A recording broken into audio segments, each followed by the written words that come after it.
Hello बच्चों, let's read this question. The question says a smooth inclined plane is placed in uniform magnetic field. A wire of length 1 meter and 1 kg is placed on inclined plane. The current in wire is 2 ampere and its direction is shown in figure. In the previous question, if inclined plane is rough and current in wire is doubled, then the magnitude of friction on wire to keep wire at rest is option first 10 Newton, option second 8 Newton, option third 12 Newton and option fourth 16 Newton. तो इस question के अंदर हमें दे रखा है, पहले तो ये कंडीशन दी गई है कि एक स्मूथ इंक्लाइन प्लेन है जिसके ऊपर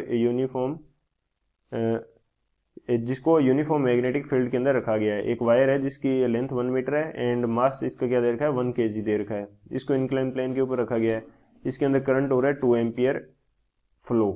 तो हमें सेकंड हाफ में बोला गया है कि यदि ये जो इंक्लाइन प्लेन है ये रफ कर दिया जाए और जो करंट है वो डबल कर दिया जाए, तो हमें फ्रिक्शन फोर्स फाइंड आउट करना है जिससे कि ये जो वायर है वो रेस्ट के ऊपर रहे. तो बात करते हैं की कंसेप्ट की. की कंसेप्ट की यदि बात की जाए इस क्वेश्चन के लिए तो क्या की कंसेप्ट यूज होने वाला है वो हम देख लेते हैं. सबसे पहले हमें पता है कि मैग्नेटिक फील्ड दिया गया है और एक वायर हमें दी गई है, तो इस वायर के ऊपर मैग्नेटिक फील्ड के कारण कितना फोर्स होगा वो देख लेते हैं हम.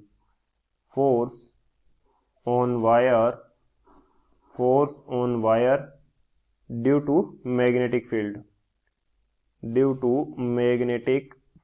मैग्नेटिक फील्ड के कारण इस वायर के ऊपर कितना फोर्स होगा उसकी यदि बात करें तो फोर्स की जो वैल्यू होती है ये हमारे पास रहती है I bracket L cross B. L vector यहाँ पे किसको रिप्रेजेंट कर रहा है, वायर की लेंथ को रिप्रेजेंट कर रहा है और बी वेक्टर रिप्रेजेंट कर रहा है मैग्नेटिक फील्ड को. जब मैं इस क्रॉस प्रोडक्ट को सॉल्व करूंगा तो ये मेरे पास क्या आ जाएगा I L B sine theta. Theta यहाँ पे रिप्रेजेंट करेगा length vector and magnetic field vector के बीच के एंगल को, तो ये क्या हो जाएगा थीटा हो जाएगा. अब इस क्वेश्चन के लिए हमारे पास थीटा की जो वैल्यू है वो 90 डिग्री रहने वाली है. 90 डिग्री क्यों रहेगी, क्योंकि जो हमें मैग्नेटिक फील्ड दिया है ये वाई डायरेक्शन के अंदर दे रखा है. यहाँ हमारी एक्स डायरेक्शन होगी, वाई डायरेक्शन के अंदर क्या है मैग्नेटिक फील्ड है, और जो वायर है वो हमें दे रखी है क्रॉस प्रोडक्ट के रूप में. सॉरी क्रॉस प्रोडक्ट नहीं, क्रॉस के रूप में दिखाई है, यानी कि इसकी जो लेंथ है वो इनसाइड द प्लेन है, यानी कि जेड डायरेक्शन के अंदर इसकी क्या है लेंथ है, या एल वेक्टर जो है वो जेड डायरेक्शन के अंदर है. तो वाई एक्सिस और जेड एक्सिस के बीच का जो एंगल होता है वो 90 डिग्री होता है, एक दूसरे के परपेंडिकुलर होती है. तो साइन 90 डिग्री की वैल्यू 1 हो जाएगी. तो फोर्स हमारे पास क्या आ जाएगा, फोर्स आ जाएगा बी आई एल. तो ये हमारे पास फोर्स को रिप्रेजेंट करेगा. अब इसकी हेल्प से हम इस क्वेश्चन को सोल्व कर सकते हैं. जस्ट हमें जो फोर्सेज हैं वो बैलेंस करने हैं, वो हम देखते हैं सॉल्यूशन के अंदर. तो बात की जाए यदि सॉल्यूशन की यदि बात करें, ये हमें डायग्राम क्वेश्चन के अकॉर्डिंग दे रखा है. तो इसके अकॉर्डिंग जब हम देखते हैं तो ये जो वायर है इसका वेट अप्लाई होगा नीचे की तरफ. वायर का जो वेट है वो कहाँ अप्लाई होगा, नीचे की तरफ. ये हो जाएगा mg. और ये जो वेट है, वेट तो mg हो गया, लेकिन इसका जो कंपोनेंट है वो नीचे की तरफ आएगा कुछ इस डायरेक्शन के अंदर. और ये जो एंगल है ये हमारे पास होगा 37 डिग्री. ये एंगल 37 डिग्री कैसे होगा, क्योंकि जब इस mg वाले पोर्शन को इसकी डायरेक्शन को नीचे की तरफ लेके आएंगे तो इसके साथ एंगल क्या होगा 90 डिग्री. यदि ये 90 डिग्री है तो ये जो एंगल आएगा ये हमारा आएगा 53 डिग्री. अब यदि ये 53 डिग्री है तो इसका कंपोनेंट का जो इस लाइन के साथ एंगल है वो कितना होगा 90 डिग्री होगा. ये 90 डिग्री क्यों होगा, क्योंकि नॉर्मल को अटैच करने वाली लाइन होती है. नॉर्मल लगता है सरफेस के परपेंडिकुलर, कुछ इस डायरेक्शन के अंदर नॉर्मल लगेगा, तो नॉर्मल का सरफेस के साथ एंगल होगा 90 डिग्री. तो ये नीचे वाला पूरा एंगल 90 डिग्री होगा, जिसकी वजह से ये एंगल कितना आ जाएगा 37 डिग्री आ जाएगा. तो ये बाकी का जो पोर्शन है मैं इसको रख कर देता हूँ. ये एंगल की वैल्यू हमें समझ में आ गई, ये 37 डिग्री है. अब बात करते हैं कि इसके ऊपर जो फोर्स अप्लाई हो रहा है F which is equal to B I L, इसकी डायरेक्शन किस डायरेक्शन के अंदर होगी. ये हमारे पास रहता है, हम राइट हैंड रूल से फोर्स की डायरेक्शन फाइंड आउट करते हैं, जिसके अंदर जो हमारी मिडल फिंगर है वो रहती है in the direction of magnetic field, जो कि ऊपर की ओर है वाई एक्सिस के अंदर, और जो हमारी फोर फिंगर है वो रहेगी in the direction of length, या वायर की लेंथ जो है या करंट की जो डायरेक्शन है उसके अंदर रहेगी. तो यहाँ पे लेंथ किस डायरेक्शन के अंदर दे रखी है, जेड डायरेक्शन के अंदर नीचे की तरफ, तो फोर फिंगर नीचे की तरफ रहेगी. तो जो थंब होगा वो रिप्रेजेंट करेगा किसको, फोर्स की डायरेक्शन को. तो फोर्स किस डायरेक्शन के अंदर आएगा, राइट हैंड रूल से, वो आ जाएगा हमारा राइट की तरफ, हॉरिजॉन्टली राइट आएगा। तो ये मैं यहाँ पे दिखा देता हूँ कि जो फोर्स है वो हमारा कुछ इस डायरेक्शन के अंदर आएगा। अब फोर्स के कंपोनेंट हो जाएंगे, फोर्स के कंपोनेंट किस प्रकार से होंगे कि ये जो एंगल है ये भी हमारा कितना होगा, 37 डिग्री होगा।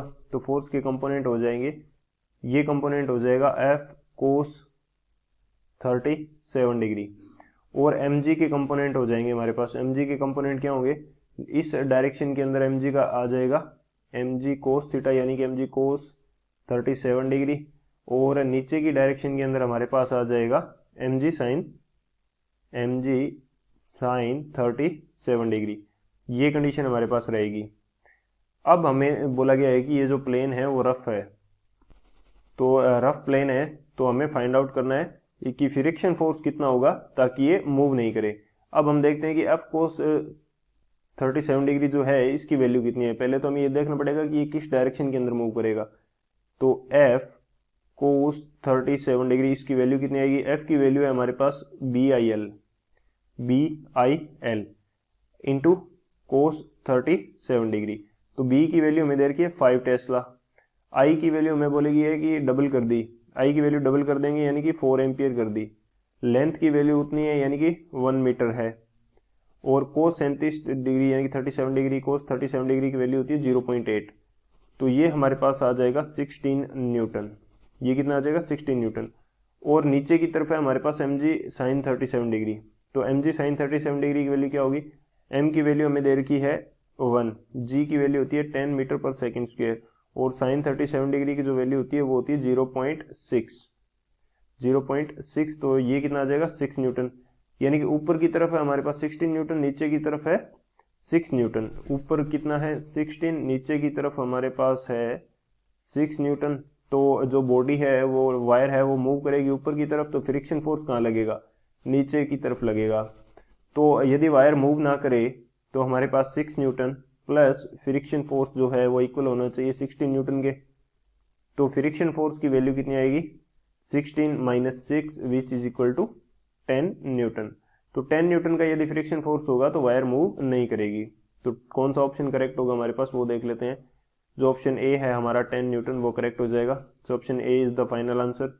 I hope you understood it well. Best of luck. Thank you.